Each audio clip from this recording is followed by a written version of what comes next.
right. All right. Let's see if we're live over here for a second. Making sure we're up and running on YouTube. Yes, we are. Yes, we are. All right.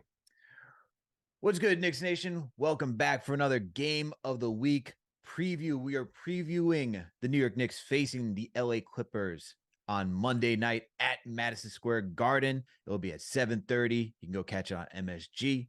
And to help us break down this game, we got none other than the Athletics' very own Wall Murray. He covers the Los Angeles Clippers in detail. He's a phenomenal writer, phenomenal beat reporter. And of course, that's the only way we do it around here. We just bring on great guests after great guests after great guests. So it only makes sense that we get Wall to give us the inside out about the LA Clippers and their new acquisition, James Harden. But before we get into all of that, make sure to hit that thumbs up button for your boys.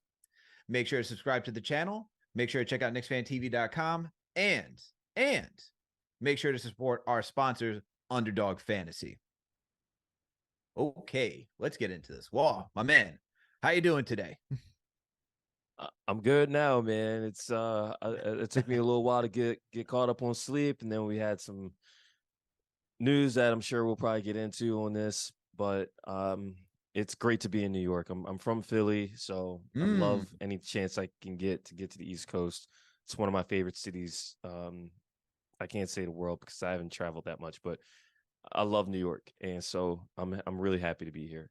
Wow, just throwing Philly under the bus like that? You're just gonna say New York's a better city, and you're from Philly? I don't know how I didn't say all that, but I love being here. You know what I'm saying? Oh man, well I'm glad that you appreciate the city that I grew up in and that I'm from. So that means a lot to me. And like you, like I moved to a different city, so I actually live in Boston right now. So it's all good, man. It's all good. We all got to move and keep the thing chugging along. But Yep. yeah, you're doing well. Glad to have you here. Look, man, let's just rip the Band-Aid off and get right into this. There was a trade that happened for the Los Angeles Clippers and the city that you're from, the Philadelphia 76ers. There's one James Harden that went over to LA. So break down the trade for us, man. What are your thoughts on James Harden going to the Clippers?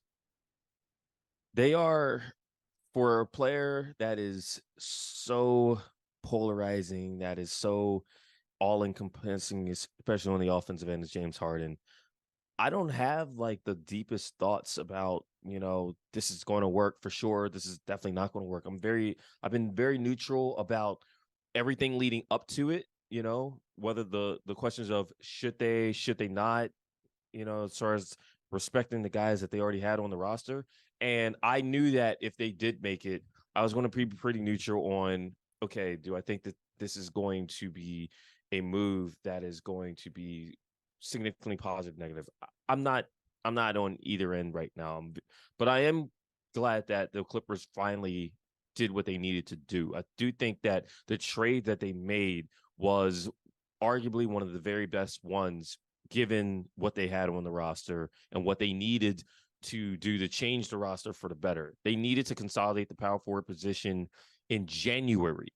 Okay, so this is a move that Harden is the name that made it available to them to do what they need to do to consolidate the roster, but the means of the pieces outgoing to reshape how the team was lining up, I said that this is something that they needed to consider back in January.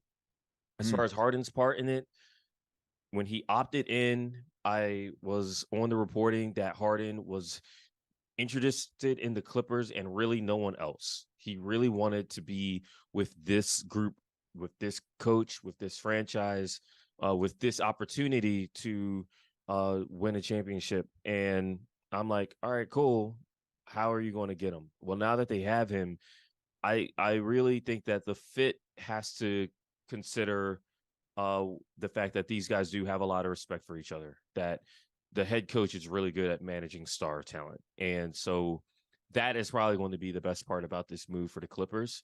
And the things that you have to figure out is where everybody else falls in.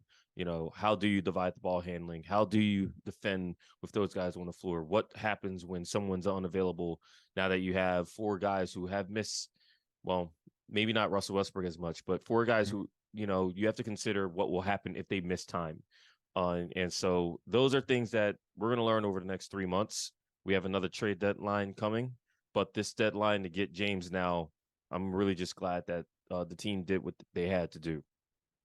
And just so that everyone knows what the trade consists of, the 76ers sent James Harden, PJ Tucker, Philippe Petrusev to the Clippers, and the Clippers sent Marcus Morris, Robert Covington, Nicholas Batum, KJ Martin, 2028 unprotected first round pick, 2 second-round picks, a 29 pick swap, and an additional first round pick from the Oklahoma City Thunder, which will be, I guess, the lesser of, I forget which picks they are, but I was like, what, I think it's them, the Nuggets, and I forget what other team that was involved in for that first round. But essentially, it's going to be the worst of the draft picks.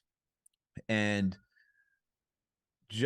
well, I have to ask, because why you mentioned that Harden wanted to go to the Clippers and nowhere else. Why the Clippers? Is it just because of all the star talent? Is it because James Harden's been from the area? Like, why did he want to go to the Clippers and nowhere else? I think the biggest thing is he was able to have a relationship with so many of the guys on the team, and he's from LA. I think that's the biggest thing about it. Like, the Clippers, by the time late June rolled around, everyone knew that they were in the market for a big guard. They were in the market for trying to win a championship with not as many means to do so. Like, the Clippers before this trade, they didn't make any moves, really. The only move to acquire a veteran on a standard contract was to get KJ Martin for a couple seconds. Like, that was it. And KJ actually wound up being a part of this trade, right? So they drafted Kobe Brown with their first round pick. They would have used that first round pick in a deal to get Malcolm Brogdon from the Boston Celtics, in a deal that would have sent Marcus Morris Sr. and Amir Coffey over to Washington. That was a potential three-way trade. And that trade fell through because the Clippers wanted more information from the Boston Celtics about Brogdon, and the Celtics did not feel like they wanted to spend the extra time to do that. And so they booted the Clippers out of the deal and wound up making a new deal with Washington involving Memphis so that they could send Marcus Smart to Memphis and get Porzingis that way. So there was a lot of that, just those moves to consider. And all in all, I think it was just a matter of James studied the fit, and he didn't have a whole lot of places to go. And that's a place that he identified that he wanted to go to. Okay. And do you think the Clippers needed James Harden? I mean, they started off the season pretty strong. So to me, I was like, they kind of could have been fine without having to do the Harden trade. I feel like that's a similar conversation to, did the Clippers need to make the Paul George, Shea Gilgeous-Alexander trade? And at the and for me, it's like, yes, they needed to make that trade because it ensured they would get Kawhi Leonard, and that is the deal that you make in order to secure that. It's the same thing here. Like, the Clippers probably could have been regular season fine with the guys that were on the roster already, but in order to raise the ceiling, which is all Lawrence Frank talked about, Lawrence wasn't talking about the floor. Okay. If anything, the floor is a guy like Terrence Mann. Terrence Mann is a floor raiser because you don't want to trade a guy like him. He can fill in once he gets healthy, of course, but he can fill in and play a number of positions, fill a number of different roles. But you wouldn't call Terrence a ceiling raiser. You would call James a ceiling raiser because even last year in his 14th NBA season, not an all-star campaign because the coaches would have had to vote Harden in, and the coaches went with other players. That's, their prerogative. But James Harden still led the league in assists while averaging 20 plus points a game. Not a lot of dudes have done that. And James is still the kind of player who, at his best, we saw it in the same playoffs that we criticized him for. Without James Harden, the Sixers don't take a 3-2 lead. I mean, yes, they did lose it, and part of the reason they lost is why people will criticize James. But part of the reason why you're the Clippers and you say this will work for us and maybe not so much for Philly or for Brooklyn is, one, you want to keep him healthy. I think keeping his workload down, James being in much better shape now than he was when he arrived in Brooklyn back in January of 2021. I think that's going to help James be healthier. And that was the thing. Brooklyn didn't work out because his one postseason in Brooklyn, he was dragging his leg around because of the hamstring strain. I think Mm-hmm. that is a big part of the story there. Why did he want out of Brooklyn? Because he was doing well with that team while Kevin Durant was healthy, but then Kevin gets hurt, and the Nets decided to go back on their word about keeping Kyrie Irving away from the team while Kyrie refused to do what the rest of the team did, which was vaccinate himself and have himself be available like the rest of the team. James didn't like that, and James suggested that Brooklyn wasn't being serious. And you know what? How wrong was James, considering Brooklyn hasn't won a playoff game since? And so the issue in Philadelphia really came down to fit. Like there's communication with the front office that happened to a degree. James took less money, helped get his guys in Philly to help improve the Sixers' chances of competing. And then when Game 7 happened and the Celtics eliminate them, James pretty much was kept in the dark. And you know what? James isn't completely blameless in this. Like, James was the one who probably would have wanted to go to Houston, get his bag, going back to a full role. And that door closed when Ime Udoka was hired as the coach of the Houston Rockets. So there's a confluence of all kinds of things. Again, people are going to criticize James, but I think this winds up working better simply for the fact that James won't be asked to do as much for this Clippers team as he was to do for the previous teams that he's been on. And once again, we're talking to Law Murray. He is the Clippers beat reporter for The Athletic. Well, with Harden now being on the team, the projected lineup is going to be Russell Westbrook, James Harden, Paul George, Kawhi Leonard, and then Zubac, right? That's good. That's got to be the starting five. That's news that it's funny, like we broke it today. And shout out to my guy Shams, because we broke that together. But if people were reading me before this morning, that's all I put in my stories. I literally put a depth chart on Halloween saying what it was going to be. So it's funny how, like, it takes it took a couple extra calls for me to be like, all right, here it is. But yes, that's the lineup that we're going to see Monday night in New York. Okay. Against our Knicks. This is going to be that James Harden's debut is against our Knicks. It feels like everybody, when it comes to a new trade, someone wants to go off. It's always got to be a Madison Square Garden. I get it. Everyone wants to do it on Broadway. I was told it's the world's most famous arena. So it is the world's most famous arena. Don't forget that. But so with Harden being in the starting rotation now, like, how does that impact Russell Westbrook and everybody else in that roster? Because Russ is a point guard. Harden has, transitioned from being the scoring guard to being a point guard in Houston. He was effectively the point guard in Philly as well. And then you talk about his usage everywhere he's been. It's such high usage. So how does that also impact Kawhi and PG? So what do you make of this lineup right now? Sacrifice.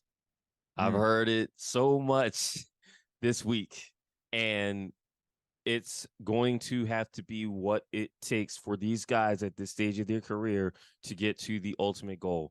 These guys have enough individual accolades, and they have great statistical outputs that, we can call them for future Hall of Famers. But if those dudes won another chip, and even Kawhi should want another chip, he won his first in 2014. He won a second in 2019.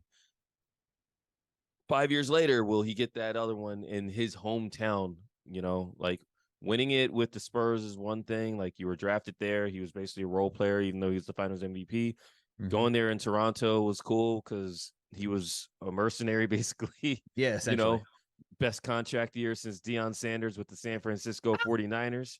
But like, to win it as the true face of a franchise, to grind it out, to do it post ACL, yes, that would be meaningful to him. And he's the one who's won the damn thing as far as the stars go. So on the court, Ty Lue said Russell is going to be the point guard while those guys start together, and James is going to be off the ball. And we know Kawhi and Paul, they've basically been begging to have someone else run the point guard duties for them ever since they joined the Clippers. So we know that offensively, the only real question to see how this would go is with James, and James is the new guy. He wanted to be in this situation. They had to have talked about this.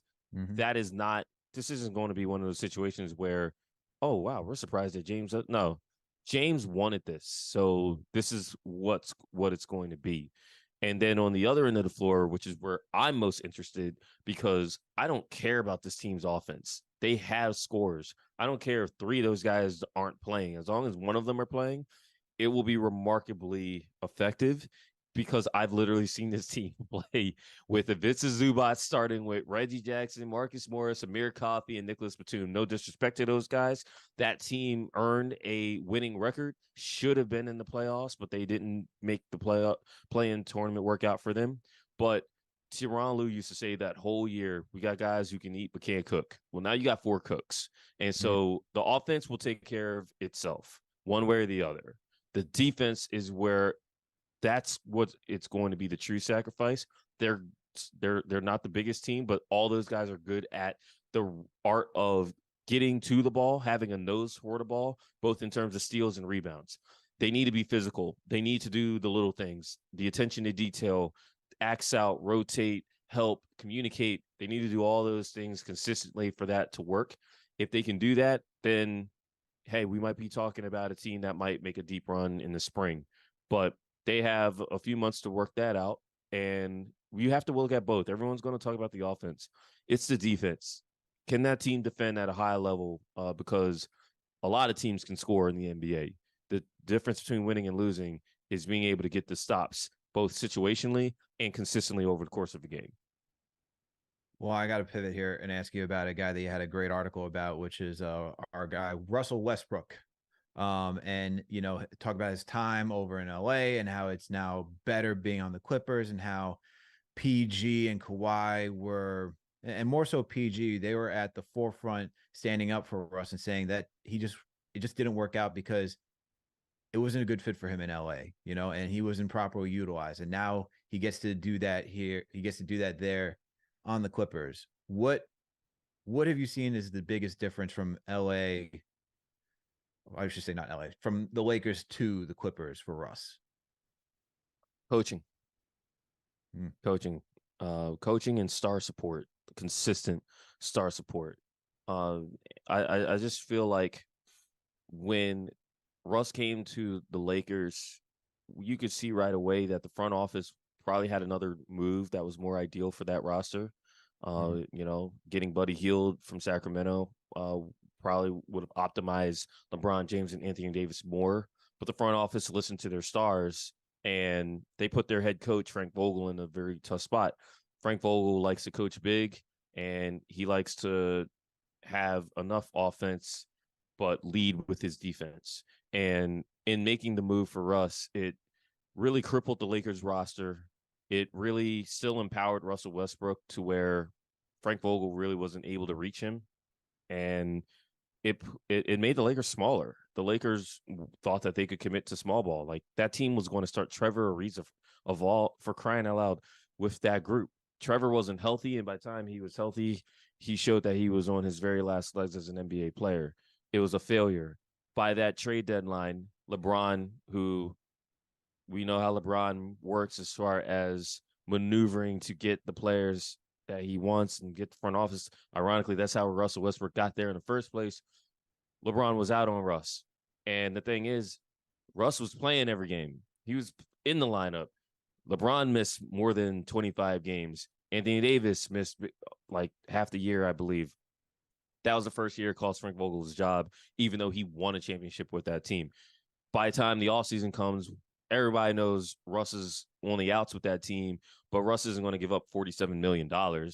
No one in the NBA is like, yeah, let me just give away the money that I'm making just to get out. And he's from there. Like, that hit a little bit deeper, So he picks up his option, even though LeBron and him aren't talking, even though LeBron is subliminally messaging how his agent situation is going, like stuff that guys normally don't do when their teammates normally don't do across the league, whether your teammates or not.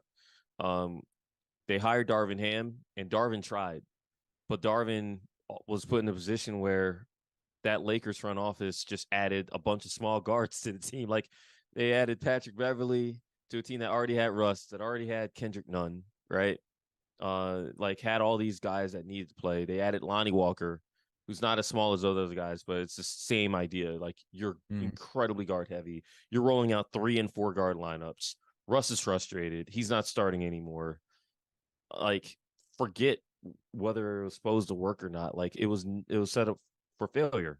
And so he's with a better roster. He's with better stars as far as optimal fit. You know, LeBron is an on-ball guy, one of the best. I mean, he's literally the NBA's all-time leading scorer.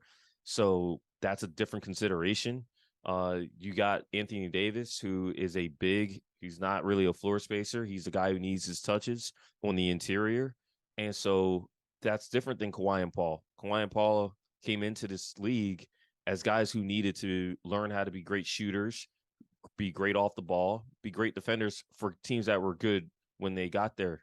Maybe not Paul as much, but Paul George was in the playoffs as a rookie and basically has been in the playoffs every single year except the year that they lost in the play-in tournament. I think that's a different dynamic for a guy like Russell Westbrook because you got guys who want you to be the point guard instead of guys who have to dominate or have to touch the ball. So that's what has worked out differently for Russell Westbrook with the Clippers versus his time with the Lakers. What do you make of Westbrook not dapping up Braun before the game? It's nothing. Like I think here's what happens. That's national TV rivalry game. Everyone's like, "Oh, I got to see Russ," because everyone's hustling for content. You know how it is. And like, I really hope none of that stuff came from people who actually have been watching Russell Westbrook with the Clippers. Russell does the same thing before. He's one of the most OCD players in the league. He has his routines. Russ doesn't stray from what he does. What people do is they're like, oh, let's pay attention to Russ and see if no, like Russell Westbrook is always away from the opening tip to begin a game. That's always how it's been. So I think the only thing that changed was people's viewing habits. Nothing changed with Russ and his routine. And like, I don't know. It's so weird, man. Let's talk about the next important guy on this entire team, which is Ty Lue, man. What have you made about Ty Lue as a head coach? Because he coached LeBron out in Cleveland, had to go be an assistant after losing the job out in Cleveland, becomes the head coach out for the Clippers. And I think he's like one of the best coaches out there, man. I think from an X's and O standpoint, being able to control egos, I think he's like up there with them, up there with all the top coaches. What have you made about Ty Lue throughout his entire tenure as a head coach for the Clippers? It's been a privilege. When I got the job at the Athletic, he was about to start his first season, and he had already been an assistant with the Clippers twice, including the year in the bubble. The other year was his first year with Doc Rivers with the Clippers back in 2013-14. So you're talking about a guy who the front office knows really well, the ownership knew really well. The players, they already knew what he was like because he was around them. And he has a connection to the market even beyond the Clippers because he's a championship contributor with the Los Angeles Lakers, two rings playing with the Kobe and Shaq team. So he already had that. And people love to discredit Ty Lue because of his accomplishments. Again, weird shit, man. Like people love to be like, you accomplished something, but let me tell you why I should invalidate it, And Tyronn Lue has just done nothing but show why he's a legitimately great coach. It's more than just your X's and O's. He's really good at that. He knows what he wants to do. But the key to good coaching is not just what you do, but how you do it with the players that you have. To be able to communicate effectively from the best guy on the team to the guy who is really on a 10-day contract.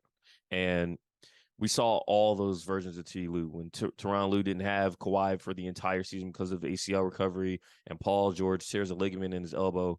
The fact that he was able to still get that team over 500 to end the regular season, that's when people really started to recognize how good of a coach he was for that team and that franchise. I mean, it should have already been the case. Dude won a championship. Dude continuously got that team to the finals, even when other teams got better in the conference, even with, the whole league chasing the Kevin Durant Warriors. And so I did think that he slipped last year, and didn't have his best year last year, for a number of reasons. Some of them are understandable, but I was even like, see, you got to be better this year as far as, the demeanor that you have reaching the role players.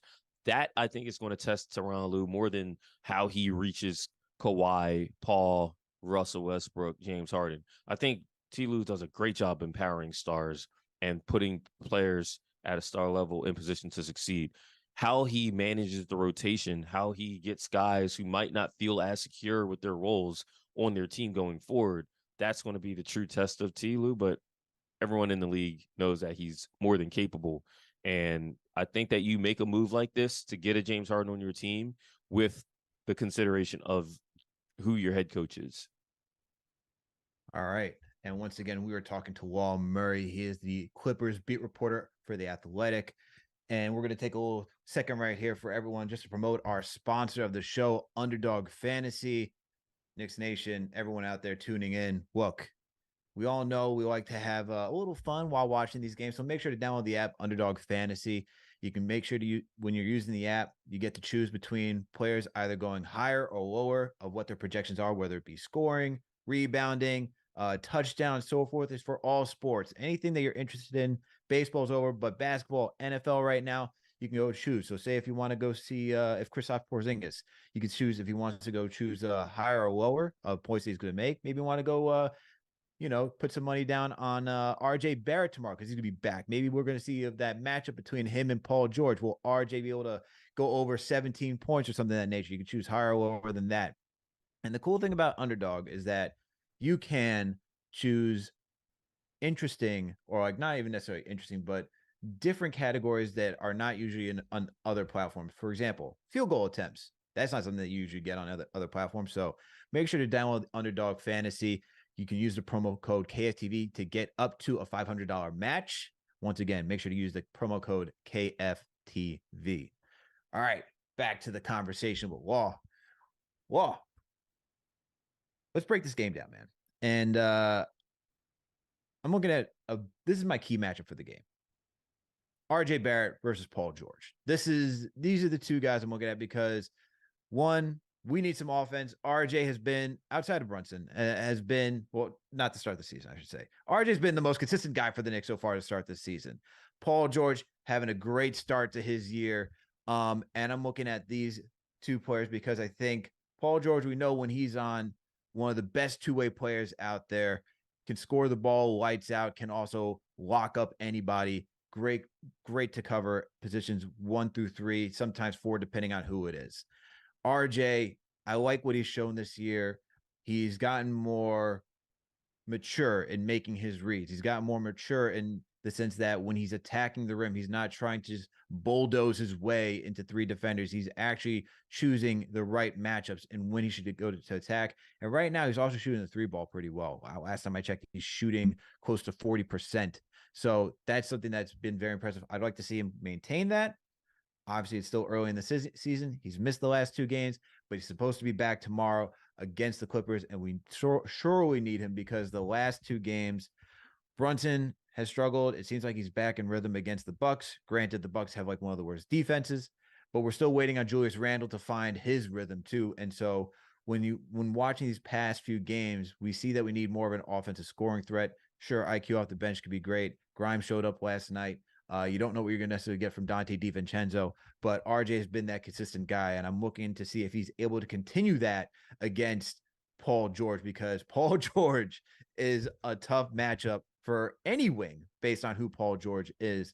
That's my key matchup of the week. Let me know your thoughts about that key matchup, and if you have a different matchup that you're looking at. Yeah, well, I got to give RJ credit because I'm not super high on RJ. Like I compared him and his game to Keldon Johnson last year and came away like thinking Keldon is probably the more effective player, even though RJ is the more heralded player.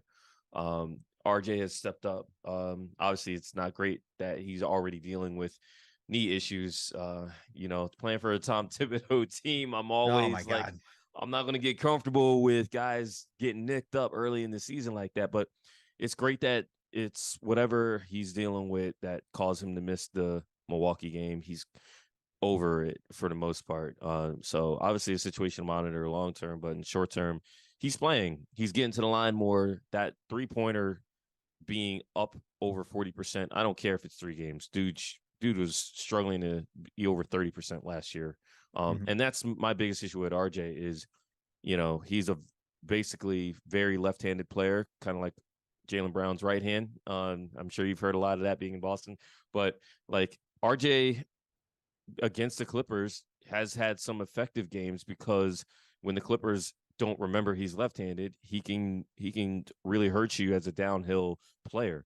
Now, last year, I remember the Clippers were in Madison Square Garden and RJ struggled mightily. Mhm. And RJ will be facing that version of the team, not the version of the team that, doesn't know their personnel. So it's going to be interesting to see how RJ adjusts to, size. I feel like RJ can bully guys, but RJ is not the most explosive. And the Clippers don't just have they can have multiple guys when someone like RJ. Where that's supposed to benefit the Knicks is that the Knicks are huge. They're big at small forward and RJ. They are big at power forward with Julius Randle. They're big at center with Mitchell Robinson. Even at point guard, Jalen Brunson, shooting guard, Quentin Grimes, across the board, their starters are big. The issue is I'm not sure how good the starters fit together because that offense has been really bad. And it's not for a lack of the things that they did well last year. They hit the offensive glass extremely hard. That's an issue that you're going to have to see right away if the Clippers having PG and Kawhi at the 3-4 instead of the 2-3, you're going to see if that makes a difference because you got to hit the Knicks. The Knicks, they beat you because they're going to be physical. They're going to hit you at all 5 positions. But where the Knicks struggle is they don't move the ball, and those guys shoot horrible.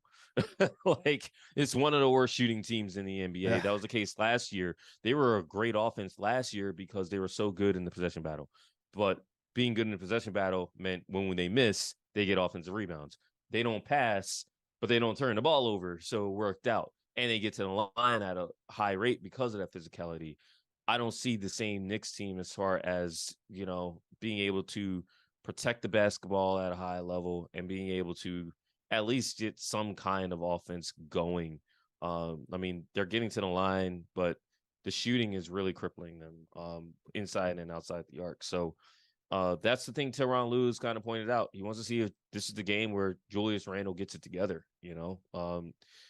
Even year Julius Randle is it's Jekyll and Hyde with that dude, It and is. And, yeah, with Julius Randle, he's the biggest reason why the Knicks shooting is so poor right now. Like, sure, the role players aren't necessarily all hitting their shots, but Randle 27% is crazy. it is, but 20% of that, and that's the thing. That's what's cratering the Knicks shooting is that Julius Randle, like, and I understand that he's coming back from ankle surgery. He got injured prior to the playoffs, and then he gets re-injured during the playoffs against the Cavs. And my thing is that with Randle, like, he's a tough shot maker. Most of the shots that he's taking is like him fading away from wherever on the court with around 15 feet or shorter from the rim. And because his shot's not falling right now, and those are the shots that he predominantly loves to take, it's going to look 10 times worse because instead of just necessarily moving off ball and looking for a cut, it's let me go take this 15 step back jumper, which it's like, all right, well, you're not hitting it right now, and you're really hurting the team with that possession. Whereas even against Milwaukee, he started to attack the rim.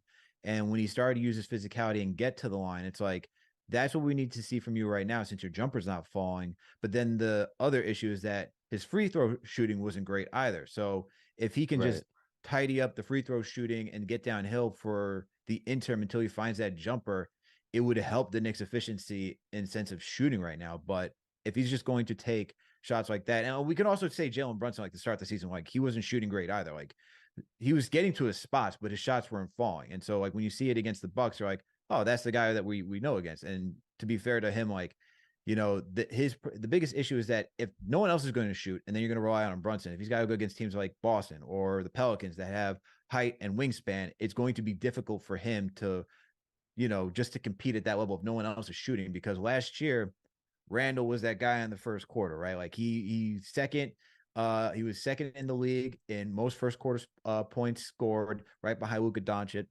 averaged 9.1 points. But that's not what he's doing right now. He's not that guy who's setting the tone, which is, all right, once he sets the tone, it's like we got to focus on Randle, double team him, make sure he's on a groove anymore. When you start focusing on Randle, then everything kind of falls into place, especially with JB.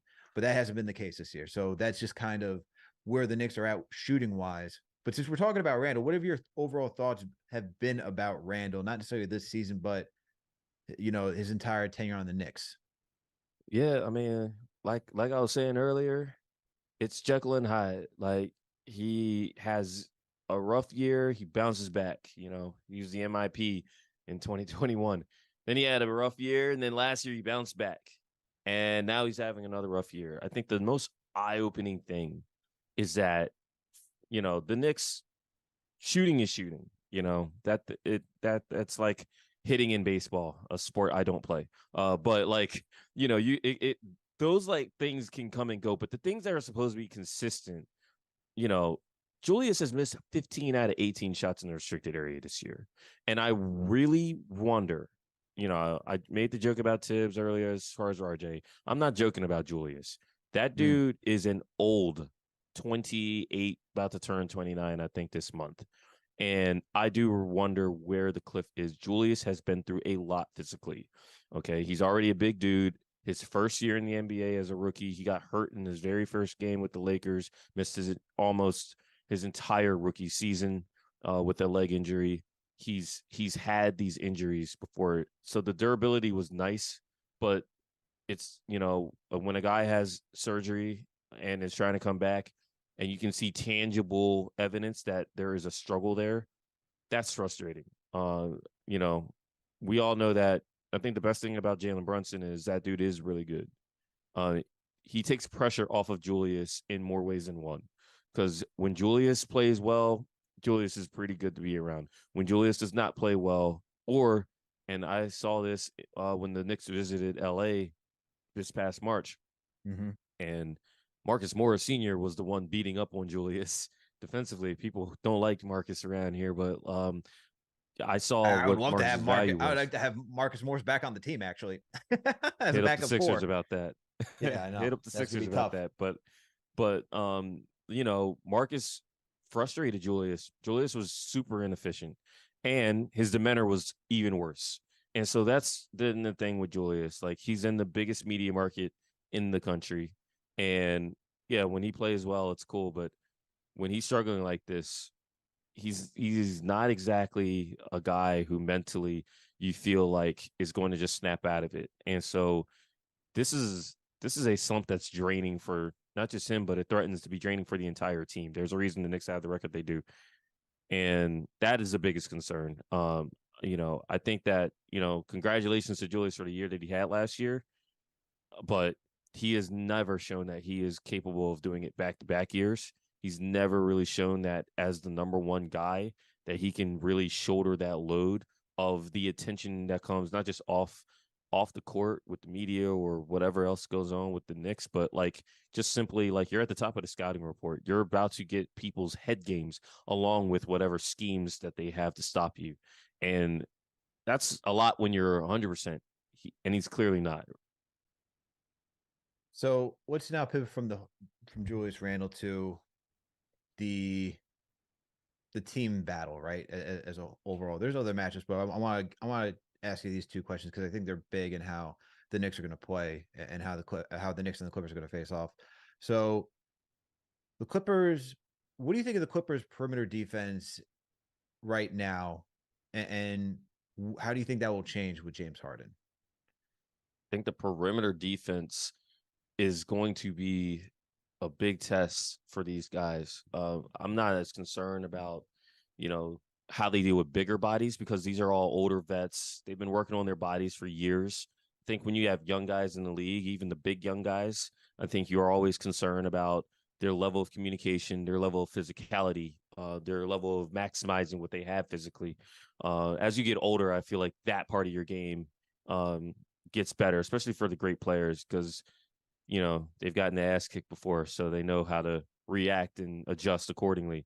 But as you get older, your athleticism slips, your just your consistency to be a stopper that wanes off. You lose track of things off the ball, and I think that's got to be a big concern, not just with James, but with Russ. I think Russell Westbrook's off-ball defense in the Lakers game Wednesday night was substandard.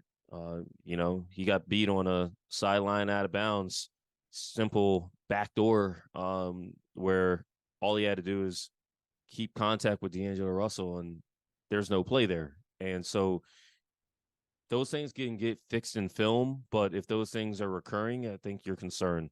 And so when it comes to length, when it comes to the ability to be physical on the perimeter, which is the biggest indicator of whether teams shoot the ball well or not, I think those things are going to be fine for the Clippers. I think those guys are going to be motivated. I think PG and Kawhi in particular are going to be better defenders because they have guys like Russell Westbrook and James Harden to shoulder a lot of the ball handling and playmaking load on that end of the floor. That is something that I don't think people are considering as much either. Paul and Kawhi are going to be maximized as defenders because of the addition of James Harden. But this team is going to be judged on whether or not they can lock in on that end of the floor, James especially. And so you just got to see it. Yeah, the reason I asked is because the Knicks like to get downhill so frequently, right? And like for right now, the Clippers, I think, are ranked 19th according to Clean the Glass, that allow opponents to have a lot of success at the rim. I think it's right here. It's opponents are finishing 68.3% around the rim. So the Knicks like to get downhill. So that's why I'm asking, like, with the addition of James Harden and Russell Westbrook, how's that going to match up against somebody like Jalen Brunson? Even if it's even same thing with RJ against Paul George, like those are two guys that like to get down the hill, and it starts on the perimeter first before it gets down to the paint. My next thing for you though is, what do you think is the Clippers' biggest strength this season, and what does Harden bring to the Clippers that they didn't have? Their biggest strength is their shooting, Okay. and I was concerned about their shooting. I mean, this is a team that a year ago had Luke Kennard, traded him for Eric Gordon. They let Eric Gordon go because of a guarantee in his deal. And I mean, yeah, the Phoenix Suns have Eric Gordon now, but for the minimum. I think Eric Gordon for the minimum is much more valuable than Eric Gordon for about 20 million. And so you have a situation where, that team doesn't have the same kind of shooters. But if you're asking Paul George and Kawhi Leonard to be spot up threats more often, you're seeing they have been really good in that regard. So that is something where I think you're going to see even more of when James Harden comes to the team. James Harden is a phenomenal passer. Like, dude led the league in assists, not just because of who he was passing to, but because James sees passes and is able to fit passes that only a select number of players in the league can do. And so a strength became stronger. Their perimeter offense, having guys who can shoot, having guys who can get downhill, having guys who can generate fouls. I mean, James Harden is one of the darkest artists in the entire history of the league when it comes to free throws, right?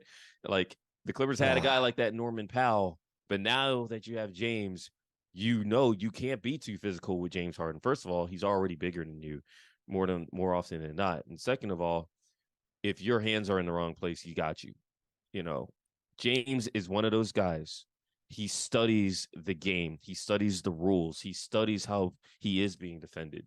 And one of the reasons why his performance does decline over the course of in terms of the postseason is because in the postseason, there aren't guys are allowed to be more physical. The referees, they don't have somewhere to go as much. You know what I'm saying? Yep. Like, you get the best referees, you get the best defenses, you get players locked in on a playoff series instead of, guys that are just showing up in a town in the middle of December and they got to be to the next city the next night.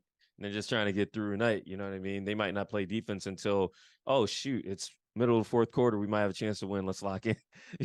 All Very those good point. things matter, right? So, like, and that's the big thing. The Clippers got James for the regular season so that they can manage all those guys so that they're not playing them 35, 40 minutes a game just so that they can say that they beat the Detroit Pistons. Yeah, Like, you're absolutely. trying to get through the regular season, get a respectable seed, and then in the playoffs be able to turn it up a notch. And James, I mean, he said it Thursday. He's not a system player. He's a system. Yeah. I mean, so now you got a guy who, because he's that good on the ball, you're better. But because James is playing with these other guys, the team should be able to be better. And James should not have to be that ecosystem of an offense in order for the team to be one of the best perimeter offenses and to maintain the status of being one of the best perimeter offenses in the NBA. Let's run through some of these other key matchups here, or not key matchups, but other matchups, I should say, that I think are interesting to me, and I want to get your thoughts on them. Right now, I have Brunson versus Harden. I think that makes the most sense just because both are physical. And then for Brunson, like defensively, he doesn't have to keep up with Westbrook and his speed. I think that's going to be more of a Grimes duty. Grimes is going to have to probably be defending Westbrook. I don't know if the Clippers want to switch that defensively, maybe have like Westbrook on Brunson to make sure to try to slow him down and have Harden on Grimes, just because Grimes isn't really utilized in the offense like that. I'm looking at Randle versus Kawhi just to see. I mean, Kawhi, like we already know what Kawhi is like defensively. That's just insane. I just for a guy who needs to have a bounce back game to get into rhythm. I'm like Randle going against Kawhi Leonard is not the recipe for success, and I just hope that we can get just an average, like solid, better game from Randle that we've been seeing over the last few games. So between those matchups, like anything that sticks out to you, do you think those are the matchups? What are your thoughts? I'm interested to see who James actually guards. And I honestly would put James on Julius Really? because, yeah, I'd put James on Julius because I think you want someone who will be physical. I think you want someone who honestly encourage the Knicks to keep going to him. Like Julius is the one struggling, And so where do and you put Kawhi then? you'd put Kawhi on RJ, and you'd put PG on size. Like, I think you'd actually not size. You'd put PG is the size that you put on someone like Jalen. Like, Wow. I think Jalen doesn't pass the ball, and that team doesn't move the ball. So, and that's not disrespect to Jalen. That's the offense that they run. Like, you can see the Knicks are not one of the teams in the league that's known for heavy ball movement. Since Tom Thibodeau's been here, it's never been that. Exactly. So, like, I think you have when you go up against the Knicks, they're trying, but like that's just not how they play, especially with that starting group. And so, um, put make if Jalen Brunson wants to, get 2 feet if he gets 2 feet in the paint, that's already a bad thing. But like, what Jalen's trying to do. Like, Jalen is trying to get you off balance. He's trying to Mm-hmm. get you to a situation where you're uncomfortable. Well, you fight that discomfort with a guy who's just really long in Paul. Jalen's not known for blowing by guys or, Jalen is a very technical, like if this was pro Yes. wrestling, like he'd be one of those wrestlers that look like they were actually studying what the trainers were telling them to do. That's Jalen Brunson. And like, I think the most effective way to attack that is put size on him, have Russ go on Quentin Grimes.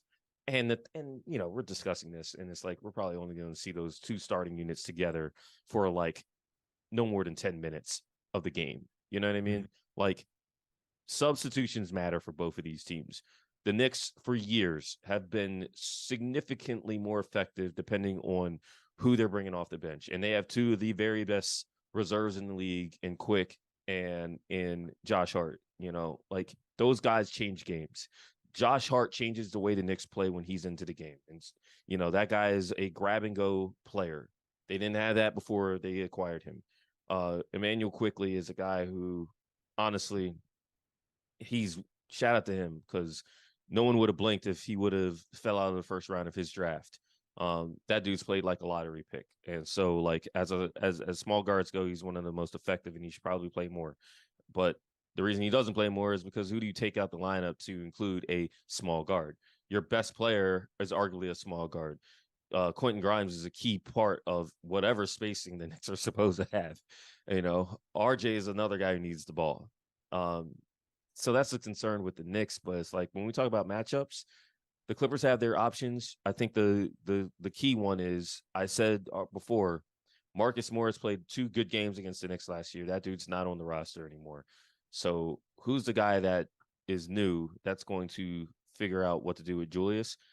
I'm sure Kawhi might get a chance or two, but I think the most intriguing part is James Harden's role. Mm. And that's what I'm looking for as well. So if that's the case, then you're saying that Brody is going to be on Grimes. That'd be interesting. I'd like to see it.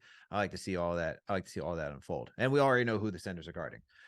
You talked about IQ. You talked about Hart. I mean, I can't go without asking you about the Clippers and then wrapping up here. Like you got Norman Powell and Bones Highland on that team. I like what Bones has been doing so far this season. He's been a spark plug off the bench, and then Norman Powell is just legit shooter. He's been good. Especially he can be there. There are moments where he can go off as well, coming off the bench. So it's not like the Clippers don't have some guys who can punch and swing and get you and keep you in this game or even take over a game coming from the bench. And so this is where, like for me, like you talked about IQ, definitely Josh Hart. I'll give respect. I gotta give respect to Isaiah Hartenstein, even though he's more of a cog than he is a guy that you would rely on. We're still waiting on Dante DiVincenzo to show us what he could be all about consistently. But I'm looking at Norman Powell and Bones Highland for the Clippers because both of them just offensively. I like the second unit. We got scrappers, especially with Josh Hart, Dante, and Quick. And I wonder if they're gonna be able to slow down Bones and Powell this in this matchup. Yeah, the minutes are going to be very interesting. I think what helps both of those guys is Terrence Mann's still not ready to come back, and so they're going to be guys 6 and 8. I think Norm is going to be guy 6. The bigger concern with Norm is how much on the ball can he be? I think James does a lot of the things Norm was supposed to do, but James comes with playmaking, which Norm, let's just be real here. If Norman Powell was a 5 assist kind of dude, like Norman Powell would probably be starting with that group. I think that a lot of the moves have been made with the consideration that Norm is really good at a lot of things offensively, but passing and playmaking have not been a comfort zone for him. Now he's probably, strictly an off guard, strictly a, guy that you're going to want to have the ball still, but him getting the ball is going to come in the form of dribble handoffs and just being able to get downhill as quickly as possible rather than have him make anything happen. I think that's a big thing. So Bones' minutes are going to be affected by his trade, significantly so. I think Bones is going to wind up being a 10th man instead of the 8th man that he will be for right now. And so the thing with Bones is he's got the Emmanuel Quickly gene, he's a guy that is a young player. Even Norm is 30, I think you do need a young guard who can have some energy in this league. And so with a guy like Bones, who drafted right around the same time Quick was drafted, just a year later. Quick was the 25th pick of 2020 draft. Bones was 26th of 2021. They're the same archetype player. I think it's really important to keep those guys involved. It's just they're not going to play as much. Well, appreciate your time for coming on the show and helping me break this game down. One last question. Who wins tomorrow? Clippers or Knicks? And is it championship or bust? Sorry, 2 last questions. Championship or bust for the Clippers, and who wins tomorrow? I think the Clippers win this game tomorrow. Just feel like 4 days off is a long time, especially when you lose the way they lost to the Lakers. There are several chips on several shoulders. Just putting it out there. Like I think they're going to be very locked in, very prepared. They're not going to lose this or hand this game off. They fumbled that game to the Los Angeles Lakers on national TV. Um, and so I think that they're all going to be motivated to come out and show that they're better than that. And I don't think the Knicks are playing as well. The Knicks got a good amount of time off as well, but the reality is it was only 2 days for the Knicks, versus 4 days for the Clips. The Clips got here early to New York, so they're adjusted to the time change or adjusted to, the time zone change. They got practices in at home and today in New York at Nike. So I just feel like the Clippers are going to be coming out ready to make a statement as far as the championship part. Everyone understands that that's what these guys aren't just here so that they could put new pictures on the wall in the arena. Okay. Like they're here to win the championship. The contracts say that that is what they're here to do. There is no next year for this team. So you're going to not hear these guys talk about that. No one needs to keep saying championship or bust. I think these guys need to focus on enjoying this season, enjoying each other's company, enjoying the opportunity to play basketball, something that all those dudes in one form or another have had taken away from them. Some of them at various points of their career. Kawhi missed a year due to the ACL. He came back different. Paul George, he broke his leg in Indiana, and people still don't talk about that. They have found new and different ways to categorize what Paul George is in terms of the basketball conversation. Russell Westbrook literally was exiled by the Lakers, and people were saying that he should retire and he'll never be an impact player again. And James, he didn't debut. He's going to debut tomorrow. He's going to get to play an NBA game for the first time since May. Everyone else in the league who's been healthy has played already. And so, James has had time to sit and watch and figure out when this was ever going to happen. It's happened. There's no excuses, and we're going to see how that plays out tomorrow and over the course of the season. All right. And just because I'm a Knicks fan and this is Knicks Fan TV, I'm going to choose the Knicks to win. Well, I'm going to choose the Knicks to win because that's how I run on the show. But thank you all for joining me today and joining Knicks Nation to help us break down this game. Please let the listeners know where they can find you and if you got any upcoming material that we should be on the lookout for. Yeah, I mean, shout out to the Athletic. We got a great team over there.